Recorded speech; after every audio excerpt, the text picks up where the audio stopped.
Now अब हम यहाँ पे डिस्कस करते हैं क्वेश्चन नंबर 3। और क्वेश्चन नंबर 3 में हमने यहाँ पे क्या करना है, for the following APs right the first term and the common difference.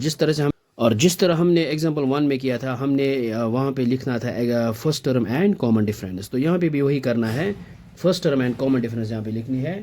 तो सबसे पहले हम यहाँ पे लेते हैं पार्ट नंबर फर्स्ट, और पार्ट नंबर फर्स्ट है हमारे पास 3, 1, -1, -3 एंड सो ऑन। सो अगर हम यहाँ पे देखेंगे, जो फर्स्ट टर्म है a which is equal to 3 और d है कॉमन डिफरेंस, किस तरह से हम फाइंड करते हैं, second term minus first term minus 1 -3 which is equal to -3 + 1 ये आएगा -2। So d is equal to -2। So ये आया है, ये हमने फर्स्ट को किया है। अब हम यहाँ पे लेते हैं पार्ट नंबर सेकंड, और पार्ट नंबर सेकंड हमारे पास -5, -1, 3, 7। और अगर हम यहाँ पे देखेंगे, जो फर्स्ट टर्म है a1 से डिनोट करते हैं, वो आता है a ही के बराबर, और विच इज इक्वल -5।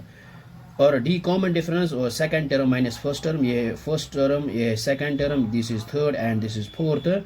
सो ये आता है a2 -a1, और a2 यहाँ पे है -1, फिर बीच में है माइनस, a1 है -5, तो ये आएगा यहाँ पे +5।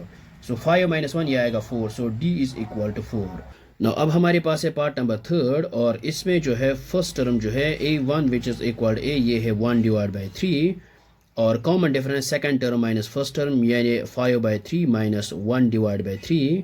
सो डिनोमिनेटर में आएगा एक ही 3, और यहाँ पे न्यूमरेटर में सब्ट्रैक्ट हो जाएगा। सो d इज इक्वल 5 - 1 ये आएगा 4/3।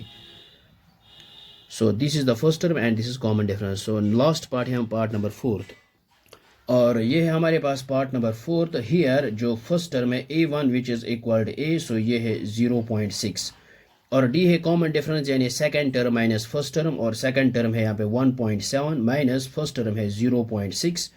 सो ये आएगा 1 - 0 आएगा 1.7 - 6 आएगा 1। So d is equal to 1.1। So I hope आपको ये समझ में आया होगा, ये बहुत ही आसान है। So thanks for watching this video.